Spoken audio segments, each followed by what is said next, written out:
जय हिंद। Welcome to my channel. आपका स्वागत है अपने चैनल AK स्टडी 31 में। तो आज हम लोग पढ़ने वाले हैं इतिहास से जितने भी क्वेश्चन आज तक बने होंगे लगभग सभी को सॉल्व करने की कोशिश करेंगे। चाहे वह NTPC का हो, रेलवे का हो, ग्रुप डी का हो, चाहे UPSC UP SSC का हो, UP पेट का हो, जितने भी क्वेश्चन बनते हैं सबको लगभग पढ़ने की कोशिश किया जाएगा। और एक अच्छे लेवल से पढ़ेंगे जो कि हर एग्ज़ाम के लिए महत्वपूर्ण होंगे। तो बने रहिए हमारे साथ और शुरू करते हैं आज का सेशन। इतिहास क्या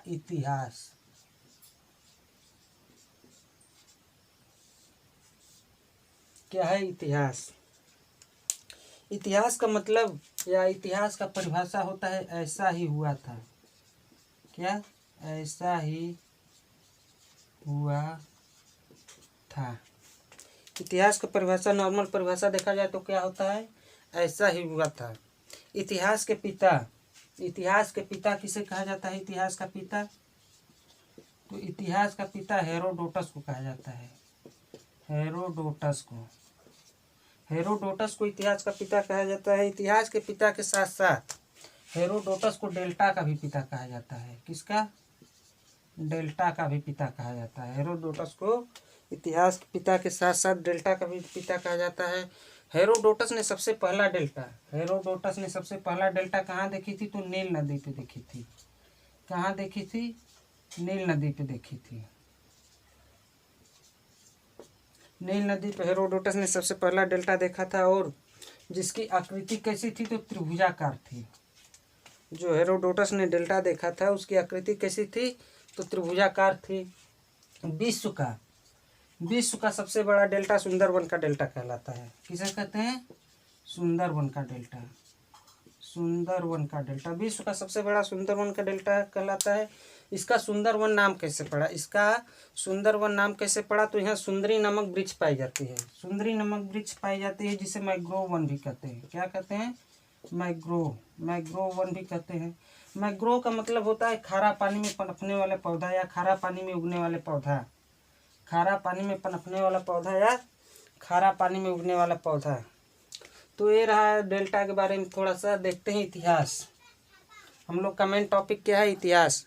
तो आइए आज शुरू करते हैं इतिहास को। अगर इतिहास को हम लोग बांटा जाए तो 3 भागों में इसे बांट सकते हैं। कितने भागों में बांट सकते हैं? 3 भागों में बांट सकते हैं। पहला क्या हो जाएगा? प्राग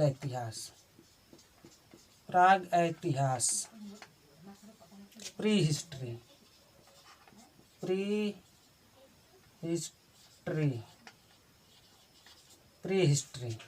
दूसरा क्या हो जाएगा? आद्य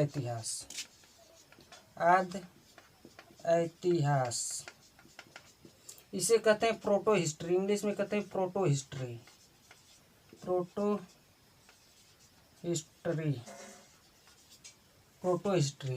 तीसरा हो जाएगा ऐतिहासिक काल। क्या हो जाएगा? ऐतिहासिक काल, हिस्टोरियन पीरियड।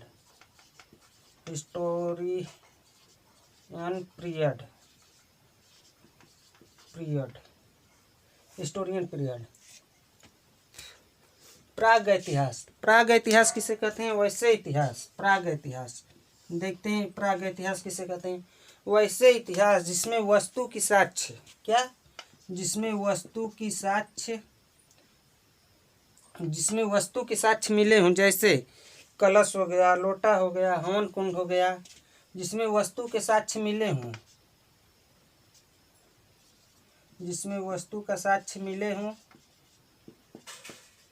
लेकिन लिखित, जिसमें वस्तु का साक्ष्य मिले हों लेकिन लिखित साक्ष्य नहीं मिले हों। जिसमें वस्तु के साक्ष्य मिले हों लेकिन लिखित साक्ष्य नहीं मिले हों उसे क्या कहते हैं? प्राग इतिहास। इसका सबसे बड़ा एग्जाम्पल हो जाएगा पाषाण युग। क्या हो जाएगा? पाषाण युग। पाषाण का मतलब होता है पत्थर। क्या होता है? पाषाण माने पत्थर होता है। आद्य इतिहास उसे कहते हैं आद्य इतिहास उसे कहते हैं जिसमें, आद्य इतिहास उसे कहते हैं जिसमें वस्तु का साक्ष्य प्लस लिखित,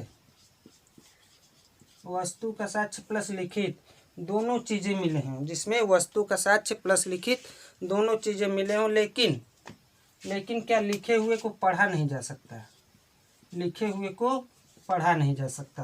वस्तु के साक्ष्य को तो समझा जा सकता है, लेकिन लिखे हुए को पढ़ा नहीं जा सकता। उसे क्या कहते हैं? आद्य इतिहास। आद्य इतिहास का सबसे बड़ा एग्जाम्पल क्या हो जाएगा? आद्य इतिहास। आद्य इतिहास का सबसे बड़ा एग्जाम्पल हो जाएगा सिंधु सभ्यता। क्या? सिंधु सभ्यता। सिंधु सभ्यता या हड़प्पा सभ्यता। आद्य इतिहास का सबसे बड़ा एग्जाम्पल क्या हो जाएगा? सिंधु सभ्यता। अब आते हैं ऐतिहासिक काल। क्या? ऐतिहासिक काल। वैसे इतिहास, ऐतिहासिक काल में कौन आएगा? वैसे इतिहास जिसमें वस्तु का साक्ष्य, वस्तु के साक्ष्य के साथ साथ लिखित, क्या? वस्तु के साक्ष्य, वस्तु के साथ साक्ष्य लिखित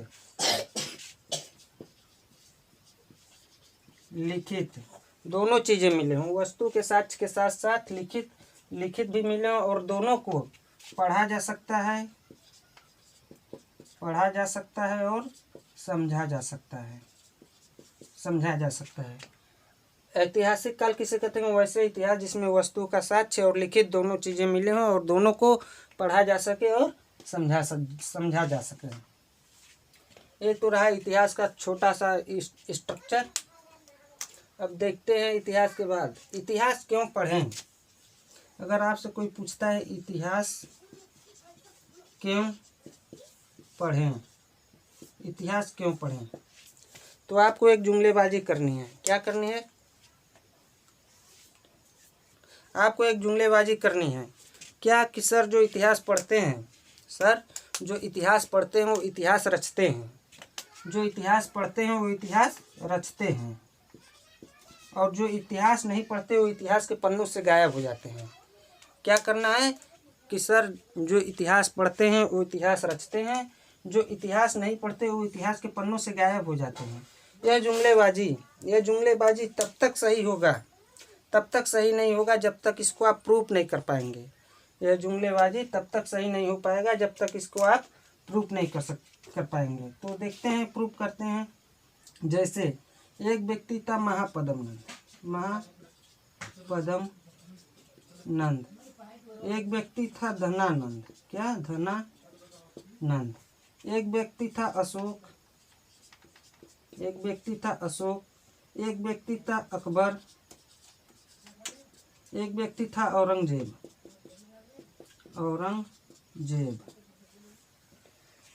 अकबर, अशोक, कुछ लोगों के साम्राज्य, कुछ राजाओं के साम्राज्य बहुत बड़े हुआ करते थे और कुछ राजाओं के साम्राज्य बहुत छोटे हुआ करते थे।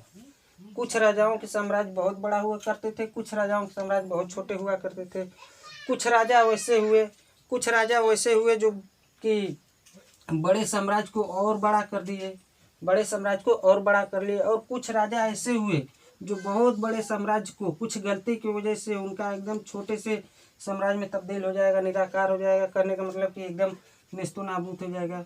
तो इसने क्या गलतियाँ की कि अपने बड़े इसने क्या काम किया कि अपने बड़े साम्राज्य को और बड़ा कर लिया, और इसने कौन सी गलती की कि अपने बड़े साम्राज्य को छोटा साम्राज्य बना दिया और छोटे साम्राज्य में तब्दील हो गया। तो देखते हैं, जैसे अकबर के समय राज्यों की संख्या कितनी थी? तो 15 थी। अकबर के समय राज्यों की संख्या कितनी हुआ करती थी? तो 15 थी। औरंगजेब के समय राज्यों की संख्या कितनी हो गई? 21 हो गई। तो औरंगजेब ने क्या काम किया कि वो 15 राज्य से 6 राज्य जीते और 21 कर लिए, और जो कि कभी नहीं हारे, और हर युद्ध में औरंगजेब को सफलता मिली और 6 राज्य इसने जीता। और 6 राज्य में ऐसी कौन सी रणनीति अपनाई जो कि कभी नहीं हारा और हमेशा सफल हुआ।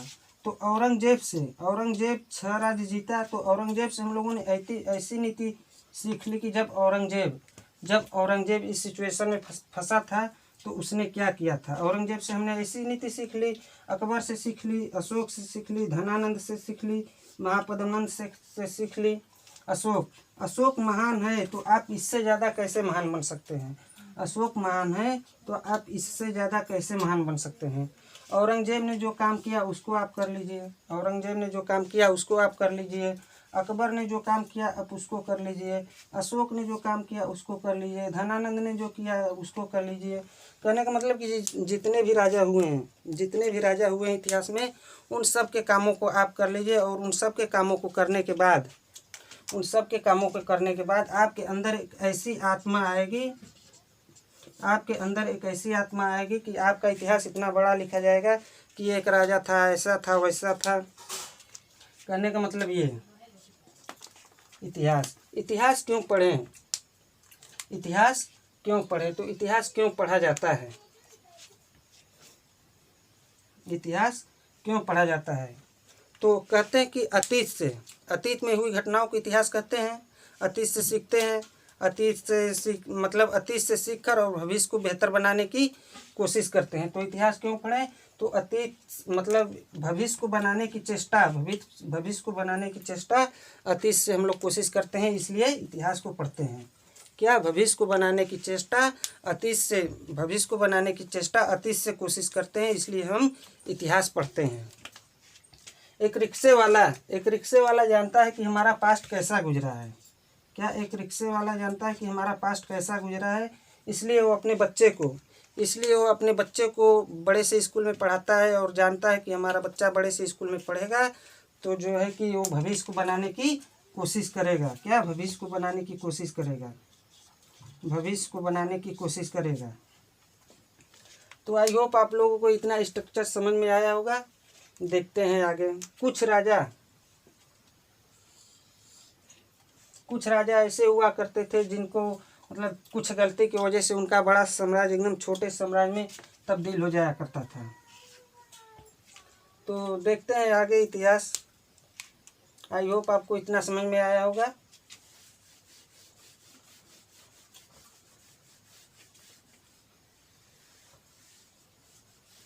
इतिहास,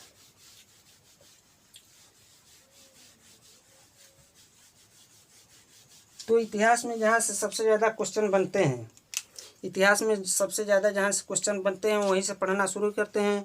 जैसे प्राचीन इतिहास हो गया, आधुनिक इतिहास हो गया, तो हम लोग मेढावर हो गया। तो ये सब प्राचीन और मेढावर नहीं पढ़ते हैं, पहले क्या पढ़ते हैं, आधुनिक इतिहास, आधुनिक भारत का इतिहास, आधुनिक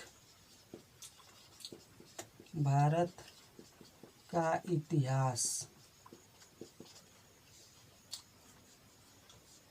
आधुनिक भारत का इतिहास।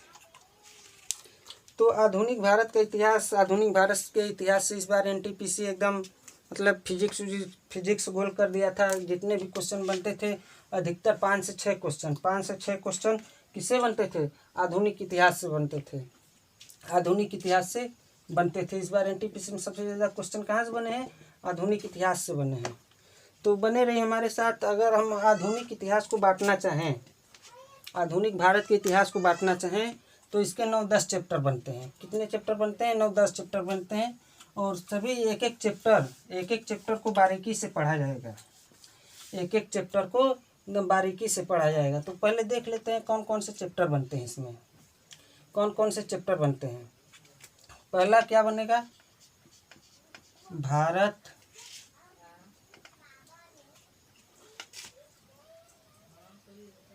भारत में गवर्नर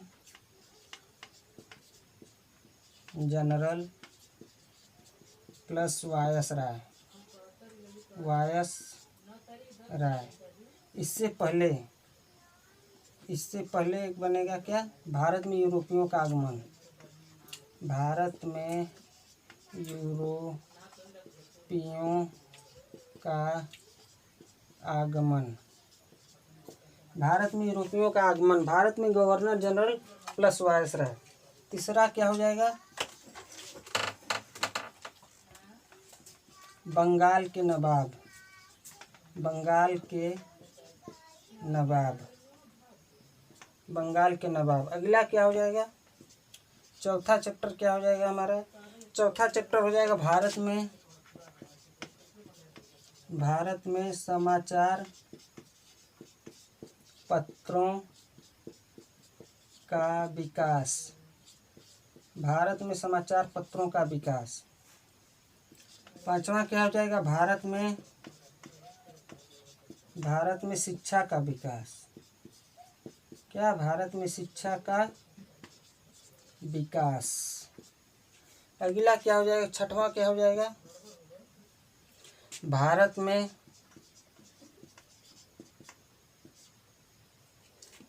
19वीं सदी का आंदोलन। 19वीं सदी का आंदोलन,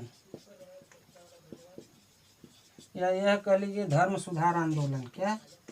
धर्म सुधार आंदोलन। 19वीं सदी का आंदोलन या धर्म सुधार आंदोलन। इसके बाद छठा क्या, सातवां क्या हो जाएगा? 1857 की क्रांति। 1857 की क्रांति। 1857 की क्रांति पढ़ने के बाद आठवां चैप्टर हम लोगों का हो जाएगा Indian national Congress, INC, Indian national Congress. नौवां क्या हो जाएगा? नौवां हमारा हो जाएगा गांधी युग। क्या? गांधी युग। गांधी युग या यह कह लीजिए 1917 से 1947 तक। क्या? 1917 से 1947 तक। तो ये रहा मतलब एक छोटा सा चैप्टर जिसको हम लोग बांट के और एक इतिहास को एक अच्छे लेवल से पढ़ सकते हैं। पहले पढ़ेंगे भारत में यूरोपियों का आगमन, फिर भारत में गवर्नर जनरल प्लस वायसराय, फिर बंगाल के नवाब, भारत में समाचार पत्रों का विकास, फिर भारत में शिक्षा का विकास, भारत में 19वीं सदी का आंदोलन या धर्म सुधार आंदोलन। इसके बाद पढ़ेंगे 1857 की क्रांति, फिर पढ़ेंगे इंडियन नेशनल कांग्रेस, फिर पढ़ेंगे गांधी युग। इस बार NTPC में जो एग्जाम हुआ रेलवे का, सबसे ज़्यादा क्वेश्चन यहीं से पूछा गया है। कहाँ से? 1857 से लेके कांग्रेस मतलब इंडियन नेशनल कांग्रेस, कांग्रेस के बाद गांधी में आपका 1917 से 1947 तक आता है। तो लगभग यहाँ तक हम लोग पढ़ेंगे और एक अच्छे लेवल का पढ़ेंगे। तो आई होप आप लोगों को इतना समझ में आया होगा। अब मिलते हैं अगले वीडियो में। जय हिंद। अगले वीडियो में अच्छे से पहले शुरुआत करेंगे क्या? भारत में यूरोपियों का आगमन, फिर उसके बाद हम लोग पढ़ेंगे भारत में यूरोपियों के आगमन में पढ़ेंगे पुर्तगाली, डच, डैन, फ्रांसीसी, अंग्रेज। इन सब को पढ़ने के बाद पढ़ेंगे गवर्नर जनरल प्लस वायसराय, फिर इसके बाद बंगाल के नवाब पढ़ेंगे। तो आई होप आप लोग को इतना समझ में आया होगा। जय हिंद। मिलते हैं नेक्स्ट वीडियो में।